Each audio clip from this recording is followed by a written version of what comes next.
नमस्कार साथियों, आज देश जी के ट्रिक में आप सभी का स्वागत है। दोस्तों, इस वीडियो में मैं आपके एसएससी सीजीएल एग्जाम्स के लिए जीके जीएस का टॉप 50 महत्वपूर्ण प्रश्नों को कराने वाला हूं, जो कि आपके एग्जाम्स के लिए काफी ज्यादा महत्वपूर्ण रहने वाला है।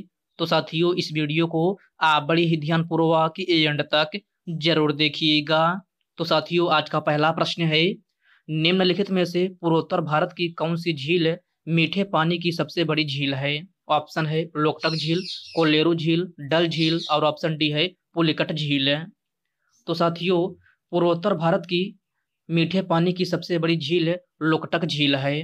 राइट आंसर ऑप्शन ए हो जाएगा लोकटक झील। नेक्स्ट क्वेश्चन है, 14वीं शताब्दी में मोरक्को का यात्री इब्न बतूता किसके शासनकाल में भारत आया था? इसका ऑप्शन है अलाउद्दीन खिलजी, मोहम्मद बिन तुगलक, शेर शाह सूरी या फिर ऑप्शन डी है चंद्रगुप्त मौर्य। तो 14वीं शताब्दी में मोरक्को का यात्री इब्न बतूता जो है आपका ये है मोहम्मद बिन तुगलक के शासनकाल में भारत आया था। राइट आंसर ऑप्शन बी हो जाएगा मोहम्मद बिन तुगलक है। आपका नेक्स्ट क्वेश्चन है, नंदों का उल्लेख करने वाला प्राचीनतम अभिलेखीय प्रमाण कौन सा है? तो नंदों का उल्लेख करने वाला प्राचीनतम अभिलेखीय प्रमाण जो है आपका ये है हाथी गुम्फा अभिलेख है। राइट आंसर ऑप्शन सी हो जाएगा हाथी गुम्फा अभिलेख है। ओके फ्रेंड्स, इसको आप अच्छे से जरूर याद रखिएगा। साथियों, वीडियो में आगे बढ़ने से पहले आपसे एक छोटी सी रिक्वेस्ट है, अभी तक आप वीडियो को लाइक नहीं किए हैं तो वीडियो को लाइक कर दीजिए। और साथियों, अभी तक आप चैनल को सब्सक्राइब नहीं किए हैं तो प्लीज आपसे रिक्वेस्ट है, आप जो है चैनल को सब्सक्राइब करके बेल आइकन को जरूर प्रेस कर लीजिएगा। चलिए साथियों, बढ़ते हैं नेक्स्ट क्वेश्चन की ओर। नेक्स्ट क्वेश्चन आपसे पूछा जा रहा है, निम्न में से किस देश में शून्य आधिकारिक बजट सर्वप्रथम लागू किया गया था? तो शून्य आधिकारिक बजट सर्वप्रथम जो है आपका ये है संयुक्त राज्य अमेरिका में लागू किया गया था। कहाँ? संयुक्त राज्य अमेरिका में। आपका प्रश्न नंबर 4 का right answer option number C हो जाएगा। निम्न में से विश्व का सर्वाधिक जनसंख्या वाला मरुस्थल कौन सा है? तो विश्व का सर्वाधिक जनसंख्या वाला मरुस्थल कौन सा है? तो साथियों, यह आपका थार मरुस्थल है। कौन सा? थारू मरुस्थल है। आपका प्रश्न नंबर 5 का राइट आंसर क्या हो जाएगा? ऑप्शन नंबर सी हो जाएगा। भूमध्य रेखा को 2 बार काटने वाली नदी कौन सी है? तो सभी प्यारे साथी इसका आंसर बताएंगे कि भूमध्य रेखा को 2 बार काटने वाली नदी कौन सी है? तो यह है कांगो नदी है। कौन सी नदी? कांगो नदी। आपका right answer option number B हो जाएगा। ओके फ्रेंड्स, क्लियर है। चलिए बढ़ते हैं नेक्स्ट क्वेश्चन की ओर। नेक्स्ट क्वेश्चन आपसे पूछा जा रहा है, निम्नलिखित में से भारत के अधिकांश भागों पर कौन सी मिट्टी पाई जाती है?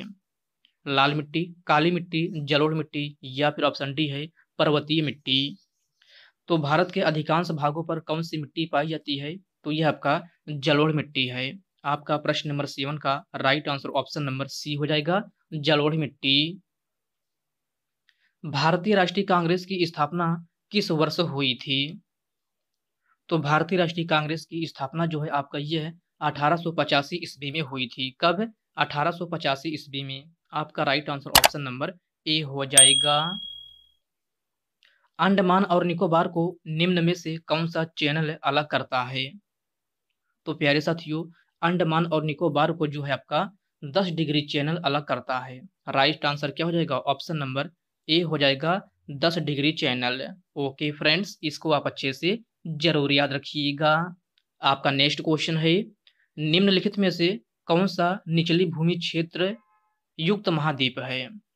तो क्वेश्चन को ध्यान से पढ़िएगा। इसमें आपसे पूछा जा रहा है कि कौन सा निचली भूमि क्षेत्र युक्त महाद्वीप है? तो साथियों, यह आपका ऑस्ट्रेलिया महाद्वीप है। कौन सा? ऑस्ट्रेलिया महाद्वीप है। आपका right answer option number A हो जाएगा। किस मौलिक अधिकार के तहत बोलने और अभिव्यक्ति की स्वतंत्रता है? तो इसमें आपसे पूछा जा रहा है कि किस मौलिक अधिकार के तहत बोलने और अभिव्यक्ति की स्वतंत्रता है? तो आपका राइट आंसर क्या हो जाएगा? ऑप्शन नंबर डी हो जाएगा स्वतंत्रता का अधिकार है। आपका प्रश्न नंबर 11 का correct answer option number D हो जाएगा। निम्नलिखित में से कौन सा मंदिर कामों के रचना के लिए प्रसिद्ध है? इसका ऑप्शन है कामाख्या मंदिर, सास बहु मंदिर, खजुराहो मंदिर या फिर ऑप्शन डी है कोणार्क सूर्य मंदिर है। तो कौन सा मंदिर कामुक रचना के लिए प्रसिद्ध है? तो साथियों यह आपका खजुराहो मंदिर है। आपका राइट आंसर क्या हो जाएगा? ऑप्शन नंबर सी हो जाएगा, खजुराहो मंदिर है। ओके फ्रेंड्स, क्लियर है। चलिए बढ़ते हैं नेक्स्ट क्वेश्चन की ओर।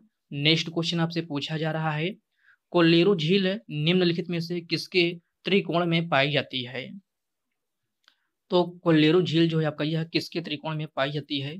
तो आपका राइट आंसर क्या हो जाएगा? आपका राइट आंसर ऑप्शन नंबर जो है सी हो जाएगा, सॉरी फ्रेंड्स, ए हो जाएगा, गोदावरी और कृष्णा नदी। आपका प्रश्न नंबर 12 का right answer option number A हो जाएगा। साथ ही इसमें आपसे पूछा गया है कि कोल्लेरू झील जो है आपका किसके त्रिकोण में पाई जाती है? तो कोल्लेरू झील जो है आपका यह है गोदावरी और कृष्णा नदी के त्रिकोण में पाई जाती है। तो आपका राइट आंसर क्या हो जाएगा? ऑप्शन नंबर ए हो जाएगा, गोदावरी और कृष्णा नदी। ओके फ्रेंड्स, नेक्स्ट क्वेश्चन है, लोकसभा में कितने एंग्लो इंडियन सदस्य मनोनीत किए जा सकते हैं? तो लोकसभा में कितने एंग्लो इंडियन सदस्य मनोनीत किए जा सकते हैं? तो आपका राइट आंसर क्या हो जाएगा? ऑप्शन नंबर डी हो जाएगा, 2 सदस्य मनोनीत किए जा सकते हैं। आपका प्रश्न नंबर 13 का correct answer option number D हो जाएगा, 2 सदस्य।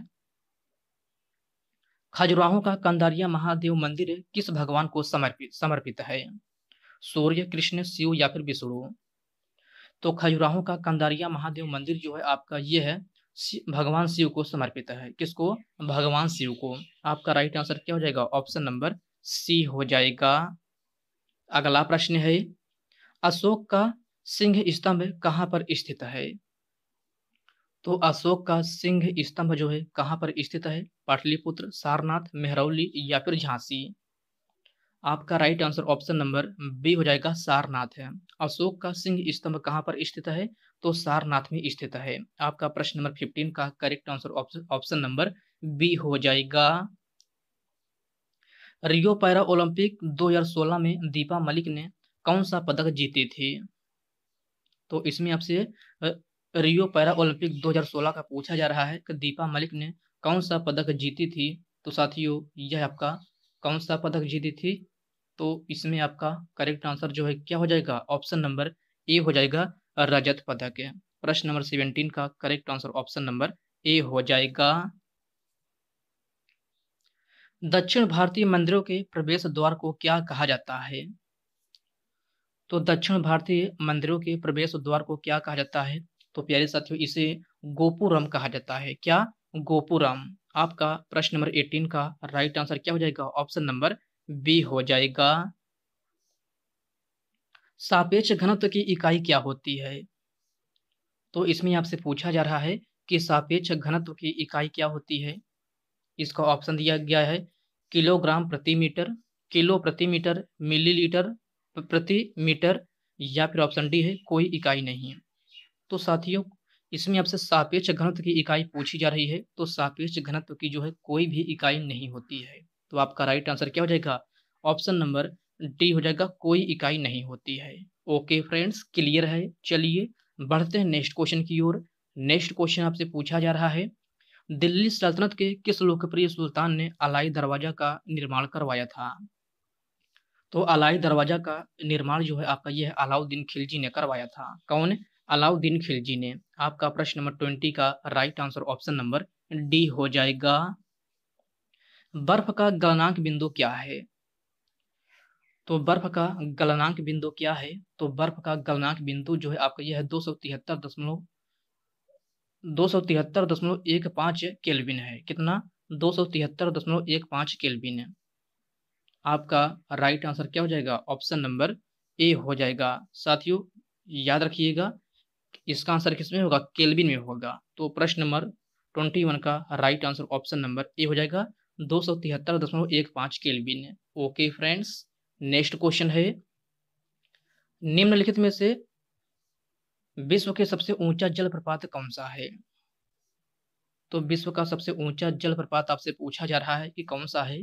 तो साथियों विश्व का सबसे ऊंचा जलप्रपात जो है आपका यह है एंजिल जलप्रपात है। राइट आंसर क्या हो जाएगा? ऑप्शन नंबर सी हो जाएगा, एंजिल जलप्रपात। साथियों विश्व का सबसे ऊंचा जलप्रपात एंजिल कहाँ स्थित है? तो ये आपका वेनेजुएला में स्थित है। कहाँ? वेनेजुएला में। ओके फ्रेंड्स, क्लियर है। चलिए बढ़ते हैं नेक्स्ट क्वेश्चन की ओर। नेक्स्ट क्वेश्चन आपसे पूछा जा रहा है, सत्यमेव जयते किस उपनिषद से लिया गया है? तो सत्यमेव जयते जो है आपका यह है मुंडक उपनिषद से लिया गया है। कहाँ से? मुंडक उपनिषद से। आपका प्रश्न नंबर 23 का राइट आंसर क्या हो जाएगा? ऑप्शन नंबर ए हो जाएगा। ओलंपिक पदक विजेता सुशील कुमार का संबंध है किस खेल से है? निशानेबाजी, कबड्डी, क्रिकेट या फिर कुश्ती? तो ओलंपिक पदक विजेता सुशील कुमार का संबंध जो है कुश्ती से है। किससे? कुश्ती से। आपका प्रश्न नंबर 24 का right answer option number D हो जाएगा। नर्मदा नदी किस स्थान से निकलती है? तो प्यारे साथियों, नर्मदा नदी जो है आपका ये है मध्य प्रदेश के अमरकंटक पहाड़ी से निकलती है। कहाँ से? अमरकंटक पहाड़ी से। राइट आंसर क्या हो जाएगा? ऑप्शन नंबर बी हो जाएगा। ओके फ्रेंड्स, नेक्स्ट क्वेश्चन है, किस शहर को विश्व की लौह और इस्पात की राजधानी के रूप में जाना जाता है? तो किस शहर को विश्व की लौह और इस्पात की राजधानी के रूप में जाना जाता है? तो साथियों, यह आपका पिट्सबर्ग है। राइट आंसर क्या हो जाएगा? ऑप्शन नंबर डी हो जाएगा, पिट्सबर्ग। भारत में किस नदी पर सबसे ऊंचा झरना पाया जाता है?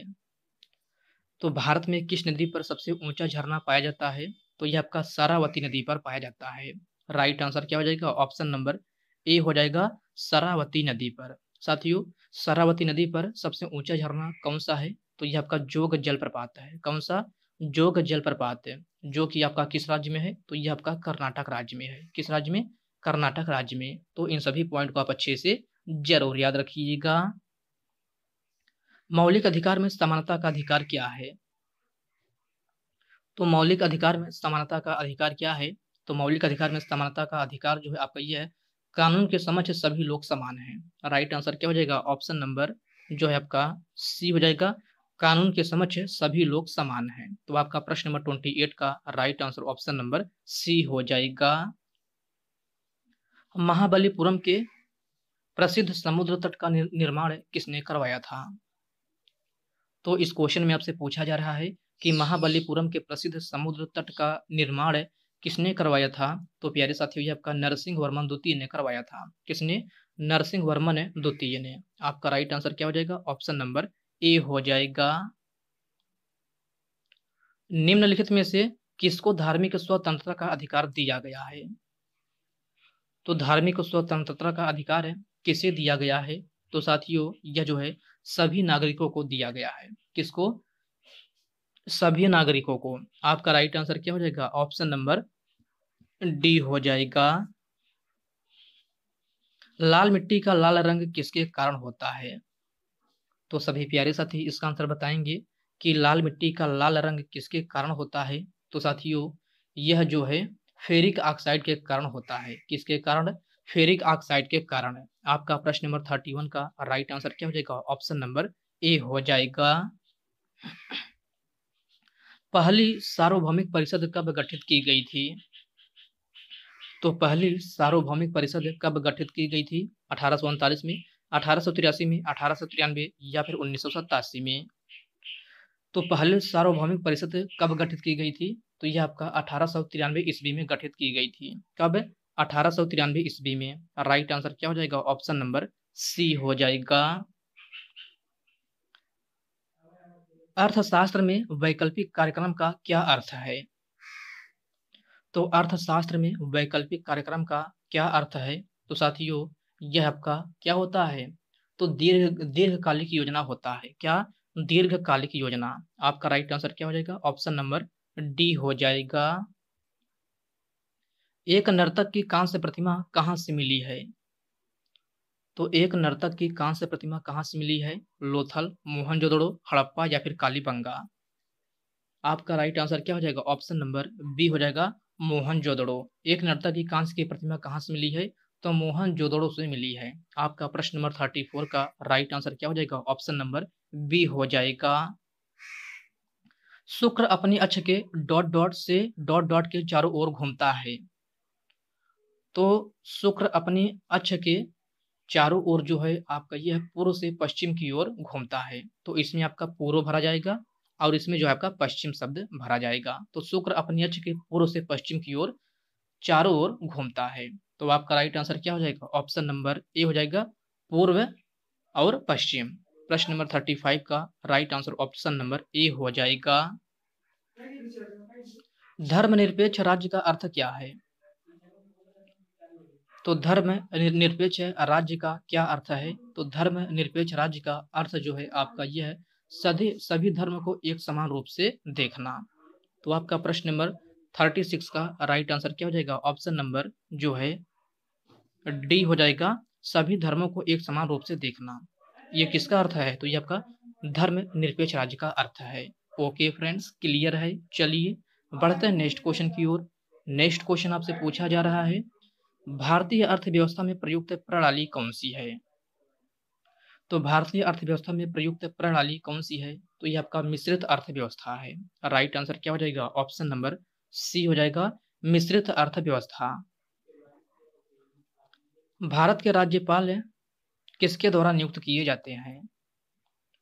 तो इसमें आपसे पूछा जा रहा है कि भारत के राज्यपाल किसके द्वारा नियुक्त किए जाते हैं? राष्ट्रपति, मुख्यमंत्री, उप मुख्यमंत्री या फिर मंत्रिमंडल।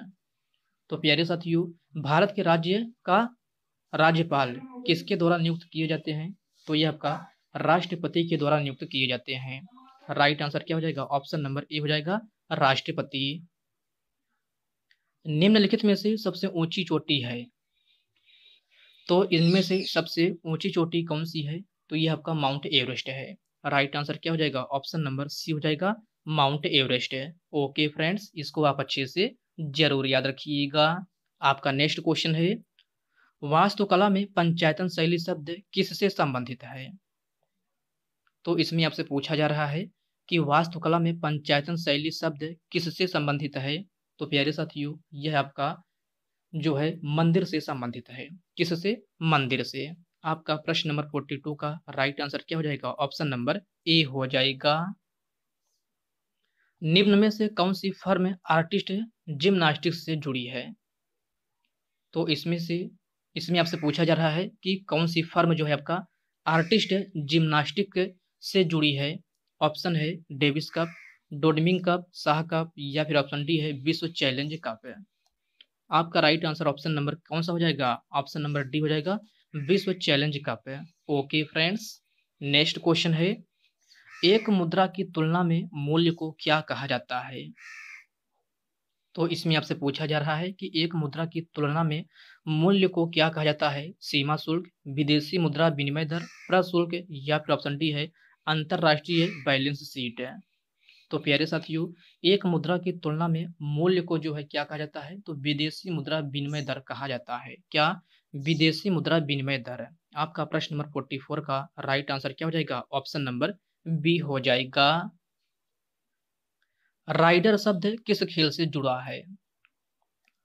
तो राइडर शब्द किस खेल से जुड़ा है? कबड्डी, हॉकी, शतरंज या फिर क्रिकेट है। तो प्यारे साथियों, राइडर शब्द जो है आपका यह कबड्डी खेल से जुड़ा है। किस खेल से? कबड्डी खेल से। आपका प्रश्न नंबर 45 का राइट आंसर क्या हो जाएगा? ऑप्शन नंबर ए हो जाएगा। वित्तीय सहायता किसके द्वारा नियंत्रित होता है? तो आपको बताना है कि वित्तीय सहायता जो है किसके द्वारा नियंत्रित होता है? State bank of India, union bank of India, औद्योगिक बैंक या फिर ऑप्शन डी है रिजर्व बैंक है। तो वित्तीय सहायता जो है आपका यह है रिजर्व बैंक के द्वारा नियंत्रित होता है। किसके द्वारा? रिजर्व बैंक के द्वारा। आपका राइट आंसर क्या हो जाएगा? आपका right answer option number D हो जाएगा। साथियों, इसमें आपसे पूछा गया था वित्तीय सहायता किसके द्वारा नियंत्रित होता है? तो वित्तीय सहायता जो है आपका किसके द्वारा नियंत्रित होता है? तो वित्तीय सहायता जो है आपका यह है रिजर्व बैंक के द्वारा नियंत्रित होता है। ओके फ्रेंड्स, क्लियर है। तो साथियों, आपका नेक्स्ट क्वेश्चन है, यदि द्रव माध्यम में केवल पानी हो तो उस मिश्रण को क्या कहा जाता है? क्वेश्चन को ध्यान से पढ़िएगा। इसमें आपसे पूछा जा रहा है कि यदि द्रव माध्यम में केवल पानी हो तो उस मिश्रण को क्या कहा जाता है? तो प्यारे साथियों, ऐसे मिश्रण को समपार्श्विक मिश्रण कहा जाता है। आपका राइट आंसर क्या हो जाएगा? ऑप्शन नंबर डी हो जाएगा, समपार्श्विक मिश्रण है। ओके फ्रेंड्स, नेक्स्ट क्वेश्चन है, भारतीय संविधान का कौन सा अनुच्छेद कारखानों में बच्चों के रोजगार पर प्रतिबंध लगाता है? तो भारतीय संविधान का कौन सा अनुच्छेद है जो कारखानों में बच्चों के रोजगार पर प्रतिबंध लगाता है? तो यह आपका अनुच्छेद 24 है। राइट आंसर क्या हो जाएगा? ऑप्शन नंबर ए हो जाएगा, अनुच्छेद 24 है। तो साथियों आज की इस वीडियो में बस इतने ही प्रश्न हैं। तो साथियों यह वीडियो आपको कैसी लगी आप कमेंट बॉक्स में कमेंट करके अपना फीडबैक जरूर दीजिएगा। और साथियों यह वीडियो आपके लिए थोड़ा भी हेल्पफुल लगा हो तो इस वीडियो को लाइक कर दीजिए, अपने साथियों के साथ शेयर कीजिए। फ्रेंड्स अभी तक आप चैनल को सब्सक्राइब नहीं किए हैं तो आप जो है चैनल को सब्सक्राइब करके बेल आइकन को जरूर प्रेस कर लीजिएगा। तो चलिए साथियों इसी के साथ मिलते हैं किसी नेक्स्ट वीडियो में, तब तक के लिए जय हिंद दोस्तों।